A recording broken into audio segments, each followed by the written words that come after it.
This might be my first time hosting Create Smarter. Now that I say that, I might have done it one time over the summer. Either way, April, good energy, and we got a lot of good content for all of you. So starting us off, it's April now. I want to say February, but the weeks keep on flying by. Not too long ago, our good friends Connor and Marisa drove the 5-tool van down to New York City, the Big Apple, the Big Cheese. And they went and they had some fun. They worked an event over at the Javits Center, specifically Vinexpo 2022. And they wanted to share how that trip went. So they have a awesome little behind-the-scenes video that's going to start us off. Very long intro for a not too long video, but let's see that video.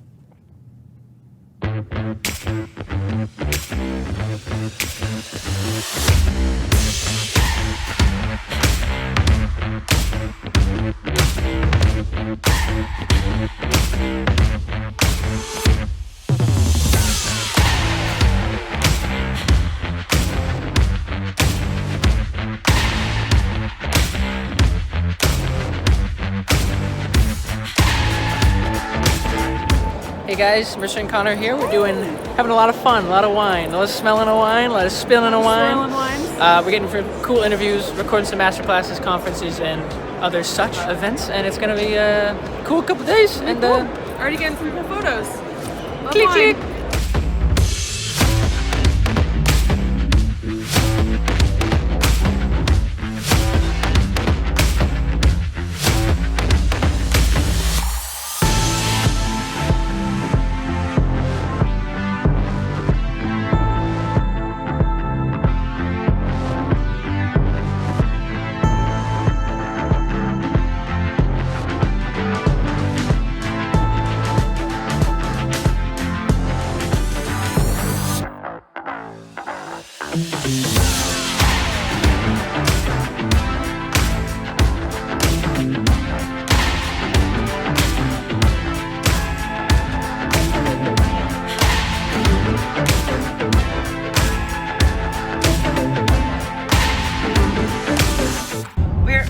Back to Norwood from New York City. We did it! Vinexpo 2022.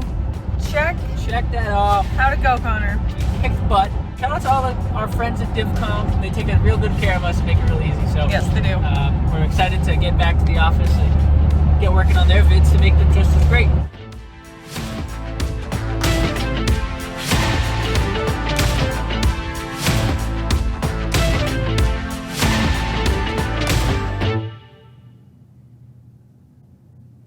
And what a blast that trip was. It was beginning of March. Got that wrong, but, seems like they had a great time down there in New York City. I don't know if it was included in the recap by the numbers, but I think Marisa took over 2,000 individual photos. I only know that because I helped do some organization with them on the old Google Drive, but a lot of cool photos, a lot of great interviews, a lot of great memories, and I'm sure some good wine as well. Really cool. We always love getting out of the office, going to an event, hitting the road. Secaucus, you're next. But enough about the greater New York tri-state area. We have plenty more to talk about right here, right now. We talked about New York. Let's go to New England, as some of you might be familiar with, the region. Kind of a disjointed transition here, but we'll keep rolling with it. The New England Free Jacks are a relatively new professional rugby team here in the greater Boston area. And recently, our good pal Connor had the chance to sit down with the New England Free Jacks podcast producer, James Herrick, for a nice little chat just about producing podcasts and what it's like working in media production for a rugby team. So really great interview. Can't wait to listen back to this. But let's see what Connor and James are talking about with the New England Free Jacks. Hello, everyone, and welcome back into the guest interview segment of Create Smarter. I'll be your host today, Connor Clarity, and today is a really cool interview for me personally. As you can see, I brought some memorabilia and little props to make it a little cooler on the set. But we're going to interview James Herrick. He's the podcast producer for the New England Free Jacks, which is the rugby team around this area. So I'm really excited to get into it. So why don't we bring him in and say hey to James. How you doing today? Hey, Connor. Good. Thanks for having me. This is exciting. You've got a awesome set right there compared to my my nice shades background. Well, thank you. I appreciate it. We should have gotten you a scarf so we could be matching, you know? I know I should have worn some Free Jacks gear, but I opted for the cardigan today. Hey, you're looking great. I love it. So thank you again for coming on to the show with us here. So let's get right into it. Why don't you tell us a little bit kind of about yourself and what you do in the podcasting world, and maybe mention a little about the New Jacks themselves. Free Jacks, sorry. Yeah. Well, yeah, I think originally I could start with the fact that I actually grew up in the UK, and I played rugby. I still play rugby, and I started playing when I was 9 years old. So it's always been a passion of mine to actually work for not only a rugby team, but like to produce sort of all things rugby. Mix that with a passion for audio, radio, and just media and things like that. I sort of ended up, luckily getting this gig with the New England Free Jacks, and I produced their podcast, Full Contact CEO, with the CEO and co-founder of the team, Alex Magleby, who, his goal with this team is not only to create a winning professional sports team and New England's very own professional rugby team, but he also wants to kind of create a media company. Tell me a little bit about how you got into podcasting specifically. You said that you, obviously your love for European sports and rugby and that kind of side, but you said you were kind of into, video, audio, and I saw you did some stuff with, CCTV. And so how'd you go from, an on-air host to kind of take more of a backseat, kind of backstage position? So, I realized his podcasts have grown immensely since I first started to, listening to them maybe 15 years ago or whatever. There are more and more companies trying to create their own media and content. Now, don't get me wrong. I always want to be a host of something. I love being able to lend my voice to stories. But there's so many companies right now that are looking for people that either want to create audio podcast content, but don't know how to. And they're looking for people to come in and help out and do that. My ultimate goal is I want to create really cool podcasts and audio stories that can double as just like, not only is it great for the brand that you're making it for the time, but it's just a great listening experience. What kind of audience do you try to cater to? Do you think more or less rugby people, or business people, or people know the CEO's name, or how does that kind of approach from a marketing standpoint kind of act? Obviously, there's going to be that rugby audience, no matter what. I always want to try and cater to them slightly because they're incredible advocates and ambassadors for the sport and the team itself. So if we can entertain them and they like our content, it's my hope is that they can continue to share it to their wider network. The goal, though, is to expand to an even broader audience. And really, I think it's more about people that are interested in human stories and people's stories, and trying to find those people that just like a great interview and like a good story and a good narrative. And when the pandemic happened or whatever in 2020, still happening, the goal for the rugby team was it was their inaugural season. They played 4 games all away from home, and then the season was canceled. Mm-hmm. And what do you do with an early stage company like that is you need a pivot. And so the goal was to try and turn into a media company. And so you'll constantly see, if you go onto any of the social channels, the Twitter channels, onto the Free Jacks website, there are so many different forms of sort of stories and things that the company and the team is trying to tell, to try and, that was the goal, was to pivot, from a live sports team to kind of a media company. And so that's where, this podcast came along, where video series that they've created have come along, player highlights, things like that. Yeah, and what an interesting business model too. I mean, taking the pandemic itself, and they put a lot of time and effort into the team itself, and everyone's excited to go see the games. They're buying the fountain tickets and everything like that, and then suddenly only 4 games in and it's canceled. But what a pivot to kind of saying, okay, look what we have. We have this audience, and we have all these people that are interested. How do we keep them? How do we retain that audience? But at the same time, produce interesting content, tell interesting stories, and keep them entertained. But kind of looking at the podcast itself, here at 5tool, we're all about kind of repurposing content and using, an interview or a podcast or a video and kind of chopping it up into little pieces and using it, for months or weeks, afterwards. Yeah. Do you find that for this podcast, is that possible? Do you use that? Do you reuse clips or, graphics or anything like that from the podcast?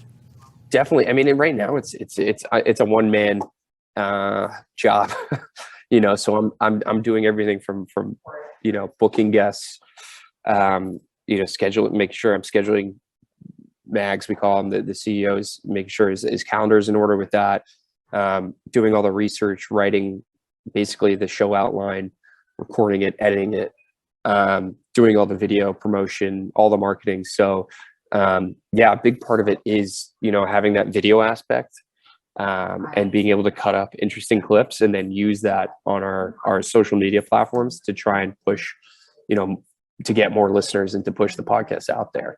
Then you also struggle with overusing that same look and formula for those clips. But that really is the goal, because I have so much great video of past interviews that I can use. Full Contact CEO, that it has its own Instagram and its own Twitter. But the real goal, the real audience is the Free Jacks. Their accounts have 20,000 plus, or actually I think more than that, followers. So really the goal is to try and get that pushed onto there. But they're creating, the team itself and the marketing team there is creating so much content daily basis. It's like, how do you fit in there? And a lot of it is you also rely on your guest. If you have great guests that have a great conversation with you and are genuine people, your hope is that they'll reshare the content that you created with them. Yeah, you hit the nail right on the head there. We talk all the time here of, getting a guest isn't just for the name. It's not for, it brings an interesting story. It brings but it's also about their audience. And if they reshare it, and if they get their eyes on it, then they kind of trickle down, they find the Free Jacks and they say, oh my gosh, look at this other page. They follow this, that, and the other thing. And suddenly you have, a bunch more eyes on something that maybe they missed in the first time around. Yeah. The nice thing is I've seen will always pretty much say yes to a podcast. Right. It'll take like one or two emails and they'll be like, sure. I don't know if it's whether because it's like, promotion for them and they like that. The hardest part is the follow-up and to get them to reshare that content.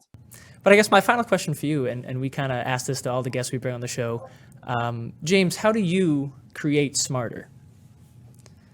It's a great question. I don't know. What I found is that, with the podcast in general, is doing as much research as I can ahead of these recordings. There's surface level questions that you can ask your guests, but like finding, little bits and pieces of past interviews they've done or videos they've been in, moments that they've captured on their phone for their Instagram account. Finding like bits and pieces like that don't really come up in regular interviews that you would hear with that person, really kind of like diversifies the podcast so much more than just these genuine asking someone you have any regrets or what's your favorite blah blah blah.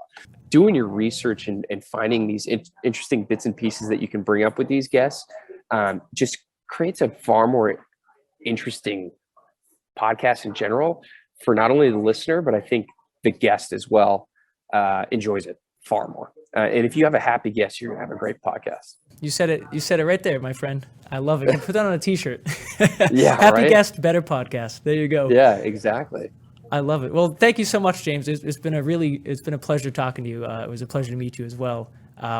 You've had a lot of great sound bites, and I think a lot of people can take some good advice from this, and they should definitely check out the podcast itself, Full Contact CEO. Yeah, you can get it wherever you listen to your podcasts. Awesome.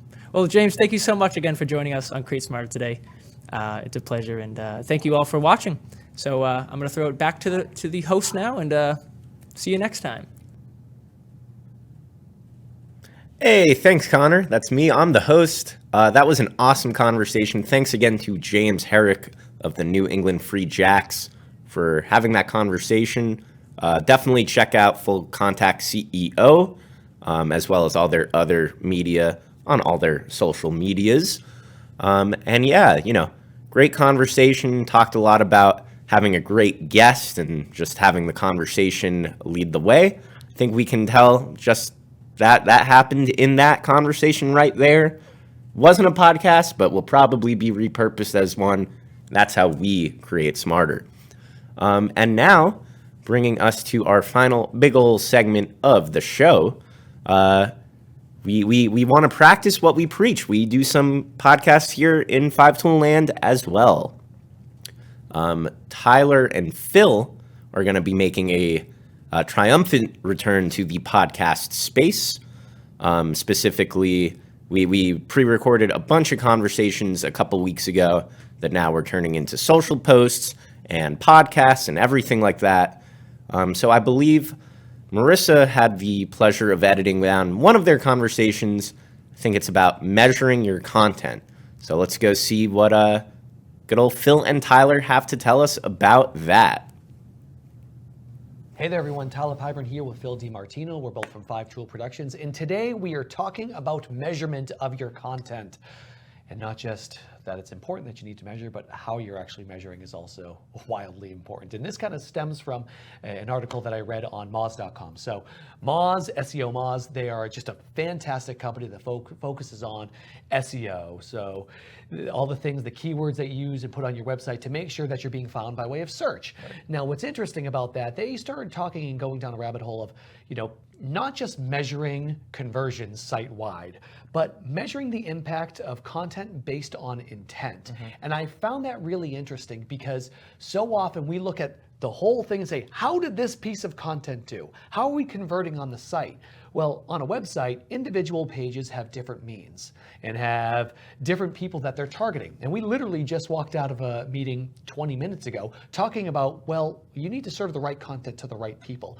So what I want to do right now, Phil, is talk about not just the importance of measurement, mm-hmm. but, some numbers, while you think mean a lot, really don't mean all that much. What are kind of your thoughts on measurement as a whole? Yeah, I think that social media has done a lot of good and a lot of bad. Yeah. One of the things that's been a negative, probably a little bit smaller in the scale of the balance of things that are positive and negative from social media.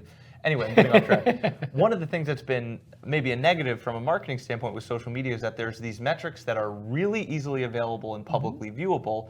And because they're there and they're easy, it's things that people automatically just gravitate to and focus on. Things like likes and shares and these things. Views, followers, things like that. Follower counts, all of these things. And ultimately, they're, a lot of times people call them vanity metrics. They're mm-hmm. things that are there and, they might be indicators of success in other areas, but they don't ultimately tell you a whole heck of a lot. So when you talk about measurement and intent, I think the most important place to start is that every single business and every single organization is going to have different key indicators that matter to them. So starting from there's no one size fits all approach here. There are some things that are going to be transferable across company and across industry, but you have to start from the standpoint of what matters to me. What metrics matter to me and to my business and to my company? And that's the only way you can measure effectively, right? And I think what happens, the trap that a lot of people fall into is just, well, here's the things I can get relatively easily via these big social platforms, so that's what I'm going to measure.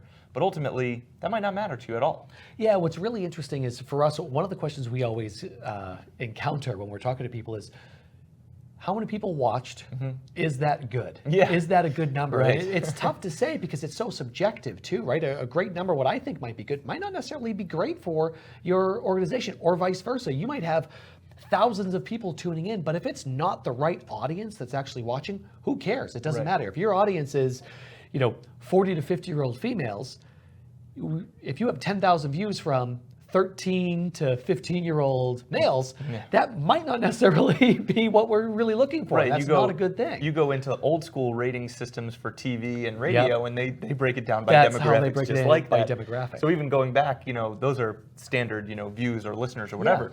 But you're absolutely right. So starting with understanding what you want is important. You mentioned viewer counts, and I think a big area that we live in obviously is live productions.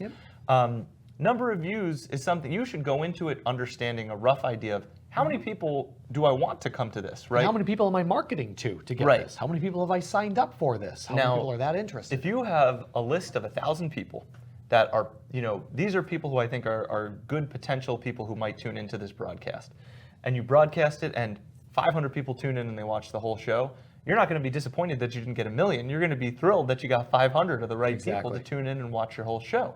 So, if you're producing the Super Bowl and you got 500 people to watch, you're going to be a little disappointed because your potential audience is the entire world, right? So it all depends on what your expectations are. Now, we talk about metrics for live.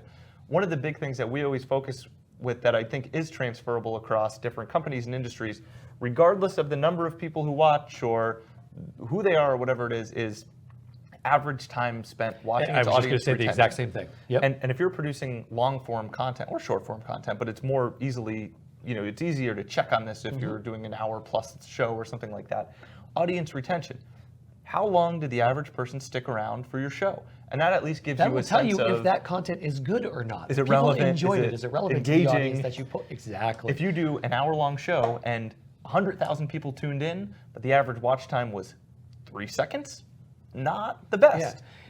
And it is also dependent upon platform as well, right? You have to go into it knowing, Facebook, the attention spans are short. There's other things that can catch people's attention, so it's going to be pulled away pretty quickly. So you have to think and say, well, you know what, maybe the numbers are going to be a little less there, but if we're driving people to one specific site, one specific page, maybe the time on site, that's what we're going to be measuring and that's what we're going to be focusing on. I remember we actually just did a recent event with one of our favorite clients, and they had just a fantastic event that they put on. And they brought in Leland Melvin, who was an engineer, an astronaut, works with NASA, a former NFL player. So obviously, his story alone was just fantastic. But it was an hour-long event. The watch time was over 50 minutes. So you think about that, you say, okay, well, how many people do we have watch? A few hundred? Is that good or bad? Well, the people that did watch, they all stayed on. Your content was fantastic. So the amount of people actually watching might not necessarily reflect how good the content is. It's actually reflecting the marketing to drive people to the actual content itself, right? So that's in the audience size for a piece of content or a show like that. And I think the question when you put on a live event is, what are you trying to get out of it, right? If you're putting on an event as a nonprofit and you're trying to connect with a group of key major potential donors, that pool doesn't have to be big. You just have to get in front of the right people, and you have to give them something that they're actually going to care about. So there of course needs to be a focus on getting those people in the room, but you can't skimp on the what are they going to get when they're in the room. And when I say the room, I mean the virtual room or the in-person room. Or the in-person room, whatever it may be. So, it's the same thing. If you had an in-person event and people were saying, drifting off to sleep in the middle of the getting speaker, up and walking out getting up to go halfway get through. water or having conversation, you can say, well, this was junk content. We shouldn't have done this. And the important thing when you're thinking about live streaming content is that it's a lot easier and a lot more socially acceptable for someone to get up and walk out of the room if they're in their living room or their office than it is if they're in an auditorium. So you've got to work a lot harder to keep them there, and you've got to have a better focus on what that key content is that they actually want to see. Because, John Smith might, not get up in the middle of an event and be rude in an auditorium and just walk out the back door and go home. But if he's sitting on his couch and he's got, a family at home that can distract him and other things to do at home, he can flip on the TV instead. It's a better chance you're going to lose him if you don't do a really good job. So you got to do a really good job with the content. You got to make sure it's catered to him. No question. All right, he is Phil DiMartino. I am Tyler Piper. We're both from 5 Tool Productions. Thank you so very much for tuning in and watching this. We'll see you next time. Awesome conversation, guys. Shout out to our friend John Smith. Really appreciate you being okay with Phil telling everyone about your live stream viewing habits. And really, great conversation. I think we recorded maybe 2 other similarly length discussions about just generally content and live streaming, all that stuff we like to talk about here. So stay tuned for more video kind of video conversations, kind of podcasts. We're creating smarter. We're using it everywhere. You get the drill by now. And that brings us to about the close of this show. This is going to be my last Create Smarter show. It's really been a blast. I want to thank everyone I've interviewed. I will not try to list all of them right now because I will leave someone out, but all of the interviews we've had, all of the help from Connor, Marisa, Phil, Tyler, Abby, Kyle, Michelle, the whole gang, really enjoyed producing these shows. And yeah, of course, Create Smarter is going to keep on going. We'll keep on creating smarter as always. But yeah, thank you all so much for watching, all of our viewers, mothers, friends, fathers, who knows. But yeah, really been a blast, really enjoyed doing these. And for the last time, I've been Josh, your friendly neighborhood video content producer. This is 5 Tool Productions. Definitely stay tuned to all of our socials. And thanks once again to our guest this week, James Herrick of the New England Free Jacks. So I'm rambling. I don't know how to end this. Thanks for watching, and we'll catch you next time. Bye-bye.